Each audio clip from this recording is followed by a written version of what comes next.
the townships and you run amok like a Frankenstein monster that we all created because we all kind of agree to have corporations in our society, and you run amok nevertheless, and you create environmental damage wherever you go.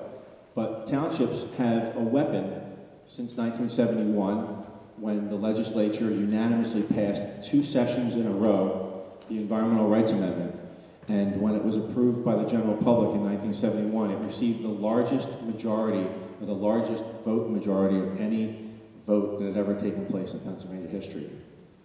So, under this Environmental Rights Amendment, you're bound to protect the environment of your constituents. And that essentially means that any project that presents or can cause environmental harm to your constituents, you are bound by the Environmental Rights Amendment to say no. In fact, your oath of office requires that you take an oath of office. Your oath of office requires that you follow or promise to adhere to the Pennsylvania Constitution, which means that in that you promise. Well, the Pennsylvania Constitution contains the Environmental Rights Amendment, so it's really you have an easy decision. Does this help Westtown's environment or does it hurt Westtown's environment? And clearly, looking at these plans and listening to all the experts over the last 12 months, it is clear that these plans hurt Westtown Township. Thank you. Thank you, sir.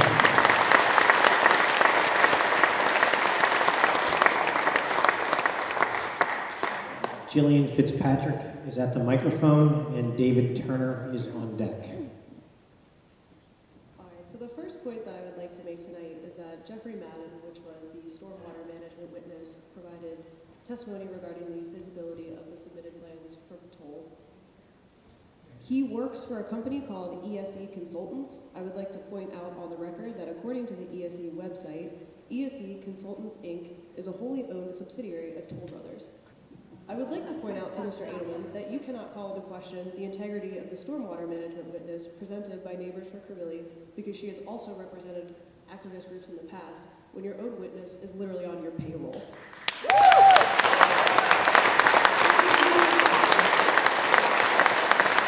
Ma'am, if you wouldn't mind, can you get a little closer to the microphone? The board's having a hard time hearing you.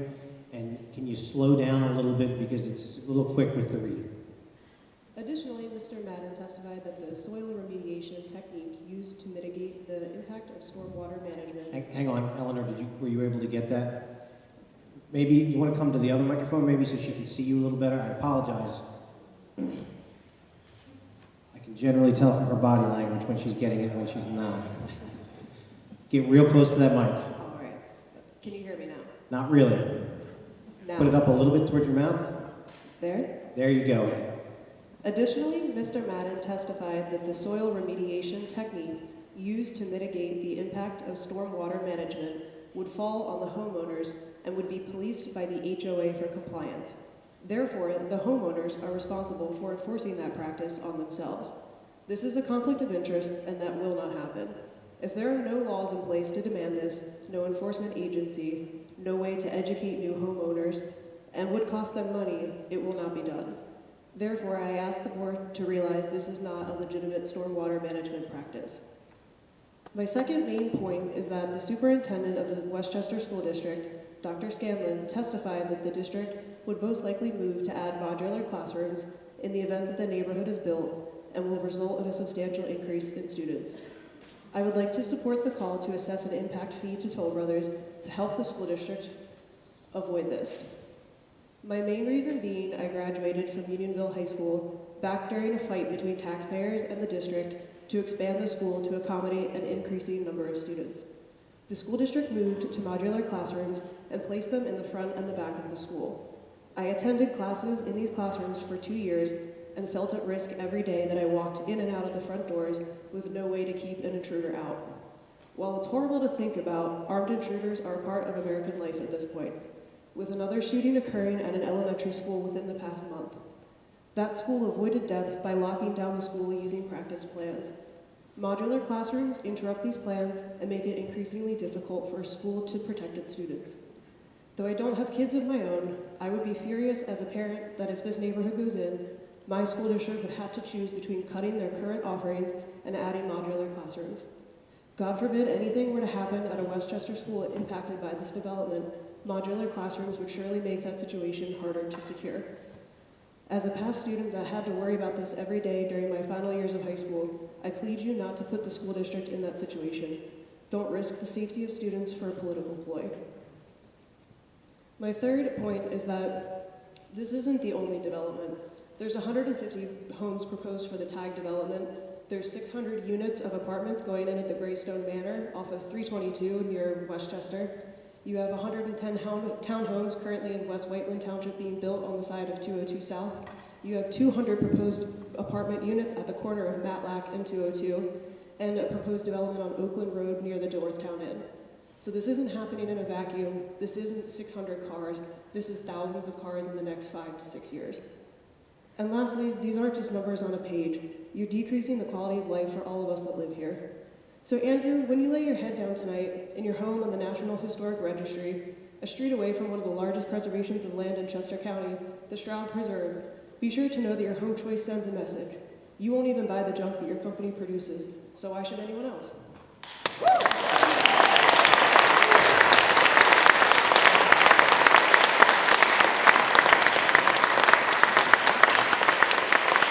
Thank you, ma'am. At the microphone at this time is David Turner. After Mr. Turner is Catherine Quillman. No comment from Mr. Turner. Ms. Quillman.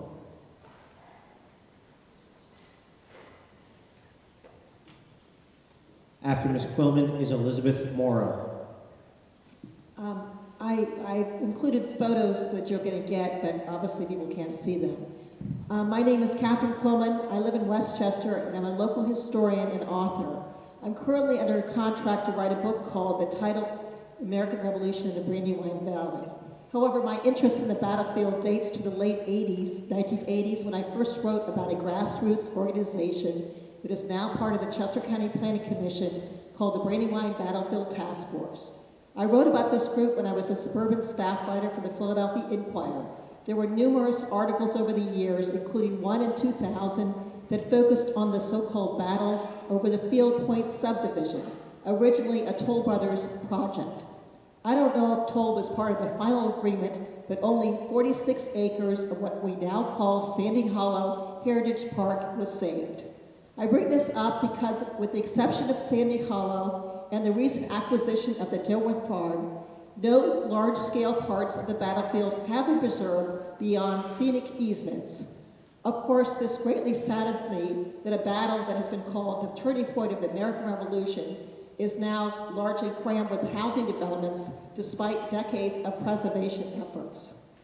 I believe the entire Crebilly property should be saved and not merely the so-called battlefield corridor. I also want to inform you of another American Revolutionary site that Toll, in my opinion, has destroyed.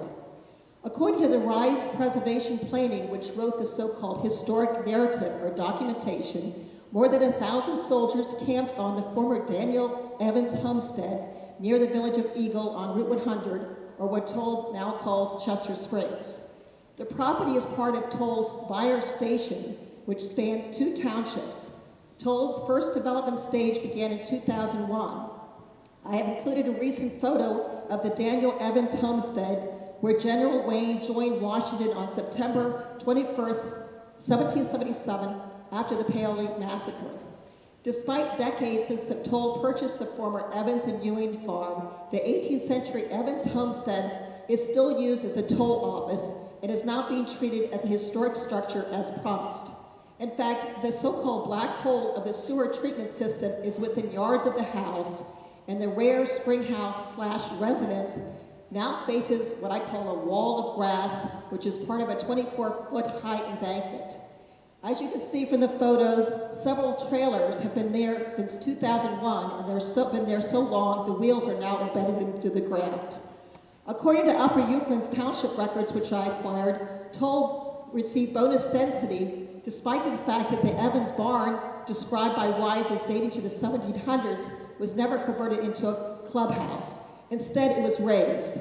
To quote the township minutes of 2003, the barn was, quote, was sound in 2002, but changing the roadway grade several years ago shifted the pressure of the basement walls, which compromised the barn. It wasn't maintained and continues to deteriorate. The minutes also speak of Toll Brothers' recreation assets. Evidently, that was more of an issue than saving any historic buildings. In fact, several early buildings, outbuildings, including a log wagon house dating to the 18th century, was damaged by a fallen tree in early 2002 and left to rot instead of being removed, for instance, to Euclid Township's park known as Upland Farm on Route 100. Another barn in West Vincent Township was converted into a clubhouse. However, the early house next to it remains boarded up today. Another 18th century house was renovated by Toll, but it was described as cheaply done, and care wasn't even to take to even match the roof of the old roof, the color of the roof, to the new plastic addition, which they call plastic. And I included a photo. I was told by a local historian that the barn that belonged to this house mysteriously burned to the ground since Toll began this phase of the development in 2006. I bring up what was once known as the Evans Ewing Farm because, like Crebilly, it was not only eligible for the National Register of Historic Places, the paperwork was completed but never submitted by the Ewing family. I also want to point that Buyer Station has nearly the same development plan as Crebilly, such as carriage houses and single-family homes. Ma'am, Yes. I'm sorry to interrupt, but you have exceeded your 4 minutes. So if you Okay, wouldn't I mind have one more thing. If you wouldn't mind concluding your statement, Okay, please. my conclusion is, as several residents have said in these meetings, they're concerned for the long-term care of Crebilly's historic buildings. Thank you. Thank you, ma'am.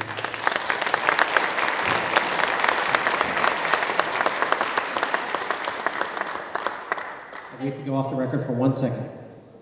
You have, ma'am, can we have your statement for the court reporter?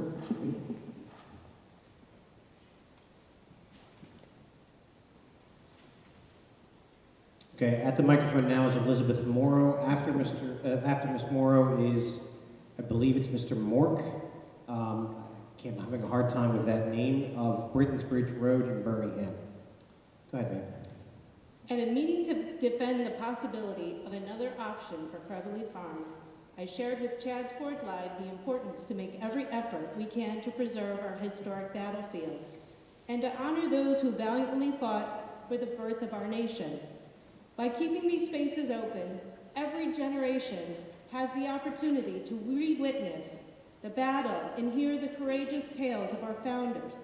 It is about preserving our quality of life historically and environmentally, and I'm told that there is a sign on the property itself that says you are entering the Brandywine battlefield. This is about principle over profit, patriotism to our country for the larger good, and preservation of our natural resources and bucolic beauty. At a time in our nation's history where all these things are being questioned, let us not let this moment pass when we have the chance to make the difference.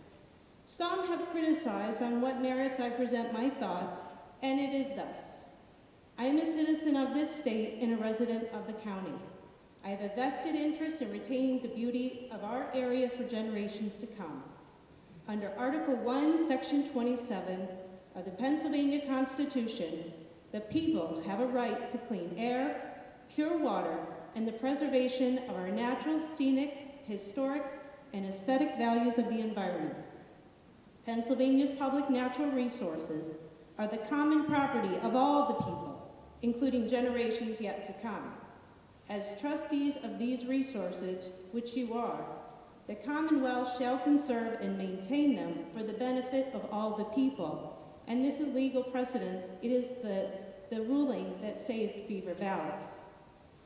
And to further make my point, John Dernbach, Widener Law University professor, has written about the ERA, Environmental Rights Amendment, and his analysis was cited by Chief Justice Castile in this landmark opinion.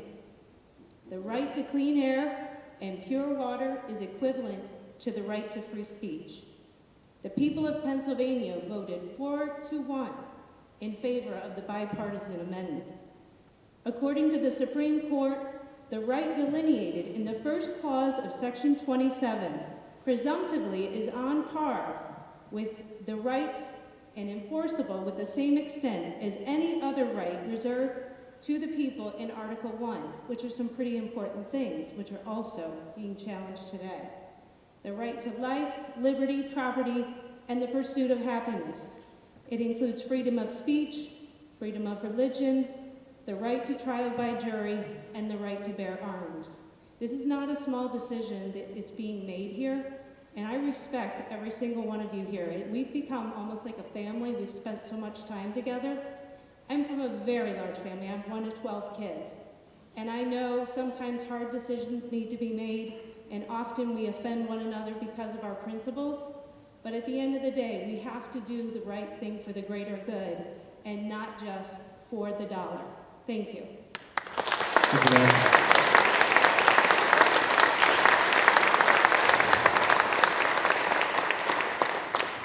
Sir, I'm glad you understood what I was trying to say with your name. I apologize.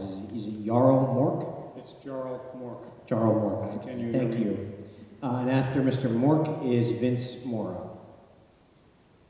Well, I'm going to speak first to you, the supervisors of Westtown Township. I appreciate the work that you have put in, along with the Planning Commission, and I appreciate the gravity of this situation. But I will speak to also the supervisors of Thornbury Township, of Birmingham Township, and I should add to this list East Bradford Township, the Borough of Westchester, and the Westchester University, because they're all going to be affected severely. You have the responsibility to protect the health, safety, and welfare of the current and future citizens of your townships and of those who pass through your townships, to preserve open space, farmland, and historical properties. Are you doing everything you can to foresee the impacts and to satisfy those responsibilities?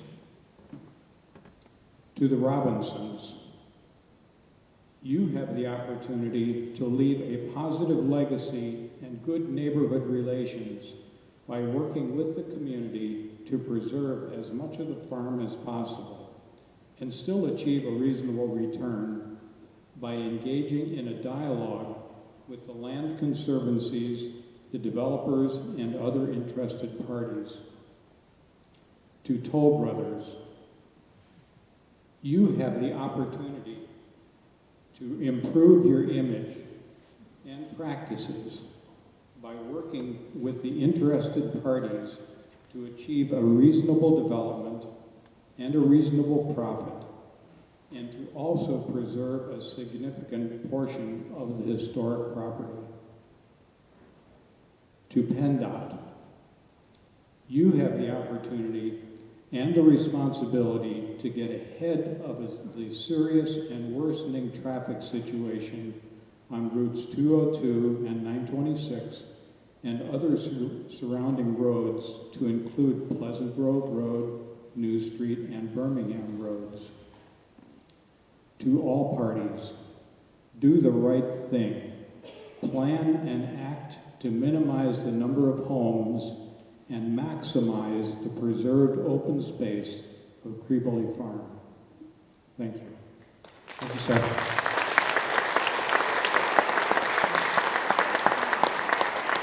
At the microphone is Vince Moro, Chad's Ford, and after Mr. Moro is Cathy Robbins Metzger.